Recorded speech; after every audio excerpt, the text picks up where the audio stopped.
Miénteme que me gusta. Este parece ser el lema que tú puedes llevar en la frente. Sí, te lo digo a ti, si al final de este video no aceptas todas las verdades que hoy mismo te voy a contar. Te mienten los políticos, te mienten en la tele, te mienten en las redes sociales y ahí vas tú por el mundo creyendo todo sin contrastar nada. En la antigua Roma, los políticos tenían la creencia de que para mantener al pueblo contento bastaba con darles pan y circo. Pero en pleno siglo XXI, este imperio que nos gobierna es capaz de quitarle el pan a países enteros y armar un circo de mentiras. El mismo Trump ha advertido al mundo de que mucho de lo que la prensa publica es falso. Y si el presidente de la mayor potencia mundial nos advierte de que la prensa publica mentiras, ¿por qué diablos nosotros tenemos que andar creyendo todo lo que ellos nos cuentan? Pero lo peor de todo no es que nos cuenten el mismo cuento cada vez que lo necesiten. Lo peor de todo es que lo creemos. Hace falta ver cómo solo a lo largo del siglo XXI desde Estados Unidos el imperio mediático ha intentado justificar cruentas invasiones, cada una de las cuales posteriormente ha sido desmentida. Eso sí, solo después de haber causado un inmenso daño. Que Estados Unidos quiera ayudar al pueblo de Venezuela lo escuchamos cada día, pero los que recordamos algo de historia sabemos que Estados Unidos no solo busca apoderarse de los recursos naturales venezolanos, sino que detrás de todo esto hay algo aún peor. En la serie El Imperio del Mal y los Amos del Mundo te contaba a detalle cómo funciona el dólar, cómo ganó su estatus mundial en 1944 y cómo esta moneda se ha visto amenazada a lo largo de la historia en varias ocasiones. Justo ahora, este estatus mundial del dólar se encuentra en peligro, pero desde Washington han visto la luz en medio de las tinieblas, y esa luz está en Venezuela. Con el bolívar recontra que devaluado, Estados Unidos ve que derrocando a Maduro puede dolarizar este país. Y como te explicaba en la mencionada serie, eso es un gran negocio. ¿Cuánto crees que cuesta imprimir este billete de $100? ¿2 dólares? ¿4 dólares? Pues no, la impresión de este billete cuesta tan solo 14 centavos. ¿Y qué se necesita para dolarizar un país? Exacto, has adivinado, se necesitan dólares. Maduro empezó a abandonar el dólar en su comercio exterior sin tener en cuenta que esa fue la sentencia de Saddam y Gaddafi. En este mundo de nada te sirve el coraje para luchar si no tienes una buena estrategia, y estrategia en política exterior, así como efectivos planes económicos, es justamente lo que le ha faltado a Maduro. Pero esta historia venezolana ha dado un giro inesperado para Washington desde que un puñado de soldados rusos aterrizó en suelo venezolano y desde Washington vieron cómo sus planes se hacían aguas. Y es que a Estados Unidos no le conviene una guerra dentro del continente americano, ni mucho menos que soldados rusos tengan participación activa en este conflicto bélico. Estados Unidos ya comprobó en Siria que los soldados rusos tienen los dientes y las garras bien afiladas. Hoy no estoy aquí mirándote a los ojos para echarle flores a Maduro, pero tampoco quiero callar algunos hechos ni obviar grandes verdades. Cuidado que si la cosa en Venezuela sigue así como está, tendremos a una segunda Cuba en América Latina. Recordemos que Cuba, con las sanciones de Estados Unidos, ha podido resistir más de medio siglo. Y con una Rusia como guardián de Venezuela, me atrevería a decir que se puede repetir algo parecido a la crisis de los misiles de los años 60. En este video te voy a contar más a fondo mi percepción de lo que pasa en Venezuela y cuál es el posible futuro que le depara. Soy Gabriel Bulgakov, suscríbete al canal tanto si te gusta mi contenido como si no, ya que me gusta escuchar todas las voces. Apoya este humilde proyecto suscribiéndote y presionando a la campanita. América Latina, tierras ricas, pueblo pobre. Primera parte. Los apagones nacionales, la crisis financiera, la escasez de productos alimenticios y de medicina, la migración masiva hacia los países de la región son los principales problemas que afronta Venezuela. Pero espera un momento, no todo es como te lo cuentan los principales medios de comunicación. Pero quizá la culpable no sea la prensa, ese que usa su poder mediático para contarnos mentiras al más puro estilo de Goebbels. Una mentira repetida 1000 veces se convierte en verdad. Quizás los culpables somos nosotros, que nos olvidamos la historia y estamos condenados a repetirla. Vaya que somos tan ingenuos que nosotros mismos terminamos compartiendo toda esta sarta de mentiras por las redes sociales y convirtiéndolas en verdad. Recordemos la historia. En 1950, el Consejo de Seguridad Nacional de Estados Unidos consensuó que la mayor amenaza para los intereses de Estados Unidos en América Latina eran principalmente los gobiernos que buscaban satisfacer las necesidades populares y sacarlos de los bajos niveles de vida. ¿Por qué? Porque creían, y por desgracia aún lo creen, que estas tendencias políticas perjudicarían la inversión privada de Estados Unidos y la exportación de materias primas a precio de huevo de América Latina hacia Estados Unidos. Pues este pensamiento no hacía más que confirmar la doctrina Monroe, cuyo famoso eslogan es America for Americans, pero que básicamente no es que todo el continente americano sea solo para los americanos en general, sino que las riquezas del continente, especialmente las de América Latina, debían ser destinadas a Estados Unidos. Lo curioso del caso de Venezuela es que desde Estados Unidos no ocultan que quieren apoderarse de los recursos naturales de este país. El asesor de Trump, John Bolton, ya admitió públicamente el gran interés de Estados Unidos en los recursos de Venezuela, asegurando que ya ha hablado con las principales compañías petroleras de Estados Unidos para que produzcan el crudo venezolano. Las pruebas de las verdaderas intenciones de Estados Unidos están ahí y no seamos ciegos. Si Estados Unidos quiere salvarle la vida a los venezolanos, pues que levanten las sanciones y todo este inhumano bloqueo al que la han sometido. No sufren los chavistas que se encuentran en el poder, el que sufre es el pueblo. Como ejemplo, me gustaría poner las palabras de un ex embajador de Estados Unidos en Venezuela. Escucha lo que dice. Pero el contraargumento en este momento es que ellos ya sufren tanto de falta de alimentación, de falta de seguridad, de falta de medicina, de falta de salud pública, que en este momento quizás la mejor resolución sería acelerar el colapso, aunque produzca un periodo de sufrimiento mayor por un periodo de meses o quizás años. Y ese exactamente es el plan, acelerar el colapso en Venezuela, aunque produzca un periodo de sufrimiento mayor. Amigos opositores venezolanos, ¿aún no se han dado cuenta de que Estados Unidos les ha puesto la soga al cuello, la está apretando cada vez con mayor fuerza y ustedes siguen aún besándole los pies a sus verdugos? Vamos, que yo también sé que Maduro ha cometido muchos errores y que quizás no sea el presidente que Venezuela merece, pero los culpables, los que piden un cambio, son ustedes mismos. Vamos a ver, en 2018 hubo elecciones presidenciales y mientras los chavistas fueron a votar en masa por Maduro, ustedes se quedaron en casita porque el político con el que simpatizaban así se los ordenó. Pues si no quieren ver a Maduro en el poder, organícense, apoyen al opositor más fuerte y vayan y voten por él. Ahora apoyan a Guaidó, está bien, pero las elecciones ya pasaron. ¿Qué culpa tiene Maduro de que ustedes mismos no fueron a votar? La oposición venezolana está desorganizada, tan desorganizada que ni siquiera pueden convencer a los que piden un cambio de gobierno a gritos. Ya es tarde, ya se le fue el tren, ganó Maduro y todo por tu culpa, amigo opositor, porque no fuiste a votar. No es culpa de Maduro. El gran error del chavismo fue no haber diversificado su economía a tiempo. El país entró en crisis justo después de que los precios del petróleo se desplomaran en 2014, de $104 en enero a $60 en diciembre de ese año. Pero todos estos problemas económicos que sufre Venezuela en la actualidad han sido intensificados debido a las inhumanas sanciones de Washington.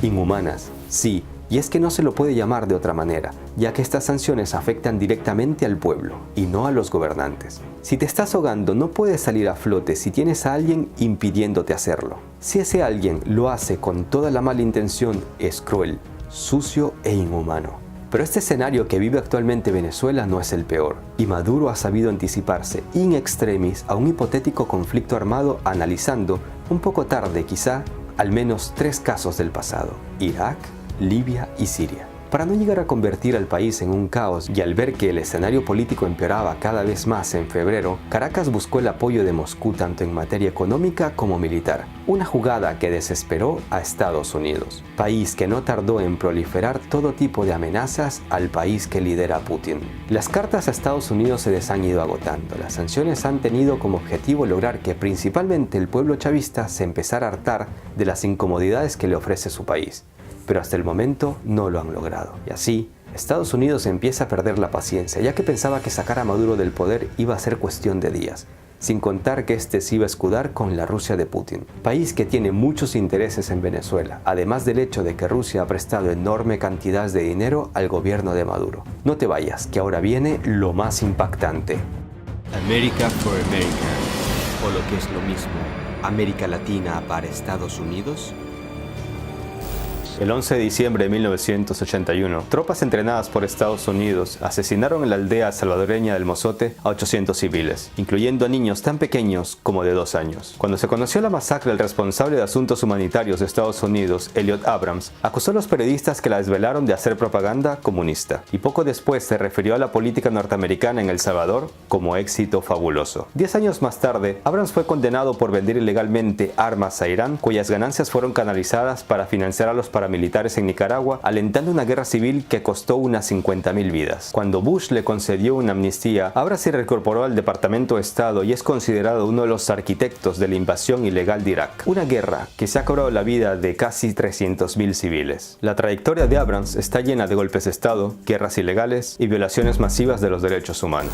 El pasado 25 de enero, 2 días después de la autoproclamación de Guaidó, Trump le nombró enviado especial del gobierno de Estados Unidos para Venezuela. Fue precisamente él quien estuvo a cargo del envío de la ayuda humanitaria a la frontera con Colombia, una operación de la que se desmarcaron organizaciones como la ONU y la Cruz Roja, porque según el derecho internacional, la ayuda humanitaria debe regirse por los principios de imparcialidad, independencia y neutralidad, y no puede tener en ningún caso carácter militar ni estar subordinado a otros objetivos. A estas alturas del partido, ya sabemos quién quemó dicha ayuda humanitaria. Fueron los simpatizantes de la oposición, un hecho tan claro que hasta el The New York Times se tomó la molestia de publicarlo. Si Trump y Abrams quisieran eliminar el sufrimiento enorme del pueblo de Venezuela, no lo estarían asfixiando con un embargo petrolero que alcanza la estratosférica suma de $30.000 millones desde 2017. Otro de los objetivos de estas sanciones es utilizar el sufrimiento como excusa para también sublevar al ejército y con un Maduro desarmado justificar una intervención militar con el beneplácito de todos sus aliados. Estados Unidos está usando al pueblo como carne de cañón para que se subleve cansado por las carencias y saque a relucir una bandera blanca, para al menos poder respirar, un derecho que Estados Unidos se lo ha quitado. ¿Cómo los opositores pueden confiar en un hombre con tal maravilloso currículum como Abrams? ¿Cómo pueden permitir que Estados Unidos aún piense que América Latina es su patio trasero? Los países latinoamericanos son independientes, o al menos así debería ser. El presidente lo elige el pueblo de un país, y no con la dedocracia de Washington. Y en todo este contexto hay algo también muy preocupante. Simio no mata simio. Simio no mata simio, dice ya esta célebre frase, pero muchos en América Latina no entienden que el problema en Venezuela fue aumentando por las presiones de Estados Unidos y sus aliados, que también quieren ganarse un trozo de este gran pastel llamado Venezuela. Y ahí tenemos al Grupo de Lima, países hermanos que están tirando piedra a Venezuela, olvidando que su tejado es de cristal. ¿Con qué cara países como Colombia dicen que la situación en Venezuela está mal, si en este país departamentos como el Choco o la Guajira tienen un índice de pobreza que se acerca al 50%? ¿Con qué cara este gobierno colombiano trata de narcogobierno al de Caracas, si con toda la ayuda gringa desde este país se exportan cada vez más drogas al exterior? Tanto así que hasta Trump se lo recriminó al presidente Duque. ¿Con qué cara Perú critica a Venezuela si más de 6 millones de peruanos seguirán en la pobreza hasta el 2021, según estimaciones nacionales? El 32% de la población de Argentina vive en la pobreza. Corregir la inflación es lo más fácil que hay en el mundo. El presidente que no pueda es porque es un inútil, decía Macri antes de llegar a la presidencia. No sé si él con sus palabras ha demostrado que es un inútil, porque no solo no ha podido frenar la inflación, sino que esta ha subido considerablemente, haciendo que la moneda argentina se desplome por su propio peso. ¿Con qué cara países centroamericanos como Honduras critican Venezuela si en este país la pobreza sobrepasa el 60%? Y para no irnos tan lejos de la fábrica de noticias exageradas y falsas, en Estados Unidos viven cerca de 40 millones de pobres. Y este país con tantos problemas internos quiere seguir siendo el policía del mundo y metiendo sus narices donde no debe. Los recursos de América Latina no son para regalarlos a Estados Unidos, son para venderlos a cualquier comprador que pague un precio justo. Al menos esas son las bases del libre comercio que Estados Unidos sembró y que no respeta. Lo cierto es que en este peligroso juego en el que se ha metido Estados Unidos, son pocas ya las cartas que les quedan por jugar. Su as bajo la manga y quizás su última opción para derrocar a Maduro sea la intervención militar. Pero Rusia no va a permitir que esto ocurra tan fácilmente. Por eso Estados Unidos debe pensárselo muy bien. Estados Unidos quiere principalmente 3 cosas de Venezuela: sus recursos naturales, la dolarización del país para inyectar estos papeles cuya impresión apenas superan los 10 centavos y usar los recursos del FMI y el Banco Mundial para reconstruir una Venezuela Venezuela que ellos mismos se han encargado de terminar de destruir. Sería una pena terminar esta primera parte sin resaltar el hecho de que Maduro ha cometido muchos errores. Entre ellos, permitir que la corrupción haya calado hasta tal punto de haber perdido el control. O algunas decisiones económicas y sociales que no ayudan a construir un país sin perder el norte hacia el futuro.